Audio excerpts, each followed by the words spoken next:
Okay, we're here inside Warrington Police Station at the Police Museum, and I'm delighted to meet Pete Hampson, who I last saw many years ago when he was on active service. Great to catch up again, Pete. Tell us a little bit about this museum. Well, it's the Museum of Policing in Cheshire, and the reason we called it that is because, of course, over the historical time, Cheshire was not as it is today. It actually had police stations as far away as Staley Bridge, as from Chester City, and over the time it's become the Cheshire Constabulary it is today. But we've tried to encompass all the police forces that were in Cheshire over the years, hence the Museum of Policing in Cheshire. So how long has this been open now? We've been open now about 14 years. And who opened it?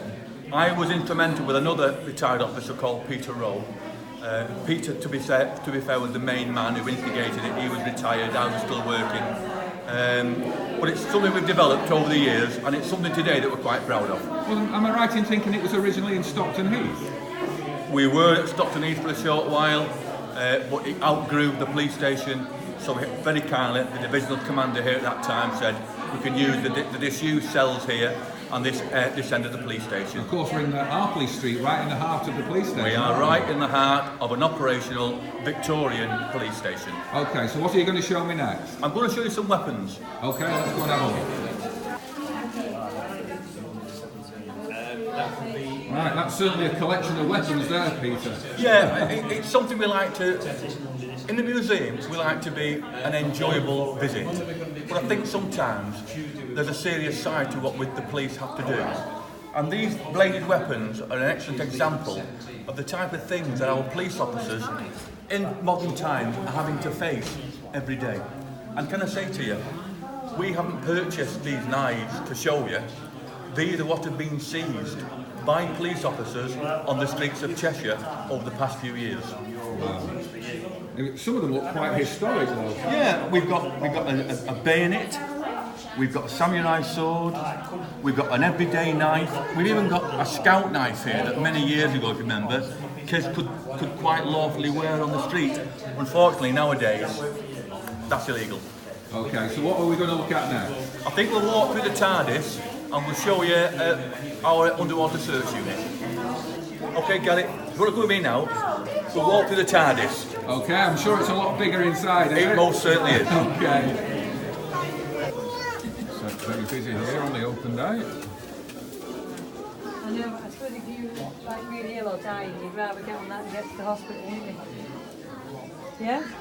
All the different uniforms there. Okay, Pete, we're in the diving display. Tell me the history of this. We're in the underwater search unit display. It's relatively new. It was only unveiled by our acting Deputy Chief Constable back in April. We've actually dedicated this room to PC Stanley Edward Moore, who, although was a Manchester policeman, back in 1969 was tragically killed trying to recover 3 bodies from the River Mersey at Knutsford Road. So we've actually dedicated this room to PC Moore to show the work that the underwater search unit do. And the nice thing is that his daughter and relatives have actually been to view this display. Okay, so what sort of artefacts have we got? Well, we've tried to do a take on a diver. We actually did have our divers come to the museum to advise us to make sure we've got it right. So they actually came. That is as it would be. We've obviously got other artefacts up on the wall. This diver's knife, I'm told, is not so much a knife, it's more of a diving tool, because it has sort of a screwdriver end and a tap at the far end. The old grappling iron from years ago, that's how they recovered bodies back in the 1950s. And Warrington Borough Police did have a grappling team, and in the event a body had to be recovered, and unfortunately that's the way it was. That's not the way we do it now, rest assured. I get the impression we're in an old cell. We are in an old cell. That's the beauty of this museum. Our museum is located in disused cells, and what we're trying to do is to give each cell its own theme, and this theme is the underwater search unit. Now I presume this cell goes back to almost Victorian times, does it? The police station was built in 1900 and opened in 1901, and it is still an operational police station. Yeah. So when was the last time prisoners were put in here? 2004, Right. which is when the new custody suites that we now have throughout the county, when they were opened, these cells became disused. Okay, Pete, what are you going to show me next? I think what I'm going to show you next is our take on a Victorian charge office. Okay, let's have a look. Let's go on a trip down memory lane. Absolutely. Right, Pete, we've really gone on a trip down memory lane here. We're in another cell. We are. Show me what we've got in here. Well, this is our take on a Victorian charge office. As you can see, we've got our police officers with the high collar, which indicates Victorian times, the shako helmet, which is peculiar to Cheshire Police. We're the only ones that ever wore the shako type helmet. And the story is that the police officer has arrested a prisoner and brought him into the charge office to explain the reason why this man's been arrested. And what would happen, even to this day, the sergeant will then listen to what the officer's saying and accept the charge or not.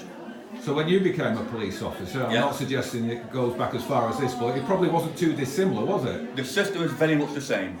They still explain the reason for the arrest, and the sergeant listens to that reason and will either accept the arrest or not. Right. Still the same, different uniform. Different uniform. So, you're going to take me on a trip to Mars now? Well, some of our older visitors might remember about the Life on Mars, the television programme. This is our take on the Life on Mars. A typical 1950s, 1955, 60 detective inspector's office, complete with trilby hat, the old type mugshot book on the desk there. I won't go too close, someone might recognise it. I might do. And then of course, on the wall we have a typical lineup of detectives from the old Warrington borough, and the trilby hat was obligatory. Looks like a rogues gallery, that. Well, I'm afraid that's the way it was back in the day when officers actually paraded for duty. Okay. I also noticed there's a bottle of whiskey sticking out the drawer. Yes, for when a job's been well done. That's the DI stanks. Okay, well, just to round off, Pete, what are your favourite memories of life in the police force in Warrington? Well, I did it for 32 years, and there's lots of stories I could tell, but I think it's being able to help people when the need arises. And I remember going to my first fatal RTA, where unfortunately somebody got killed in Arpley Street, hit by a car. And I got out of my car with a young cop, my first serious incident, and I'm thinking to myself, what have I got to do here? And as I got out the car, I heard this man and woman say to his wife, we're okay now, the bobbies were here. And I hadn't got a clue what I was doing. But they felt assured, the mere fact that I'd turned up. Okay, well, there's lots of interesting artefacts in this museum. How do people go about arranging a visit? Unfortunately, because we are an operational police station, we just can't have cold callers for obvious security reasons, particularly in the modern climate. What they can do, they can email us, they can telephone us. We will then make an arrangement on a suitable time and date for them to come and visit us. We've hosted one person, we've hosted 20 person. All we ask, make contact with us either through the website or by telephone. We'll make those arrangements, we'll make sure we've got volunteers to host you, and you're very welcome to attend. Okay, Pete, thanks for the tour. My pleasure.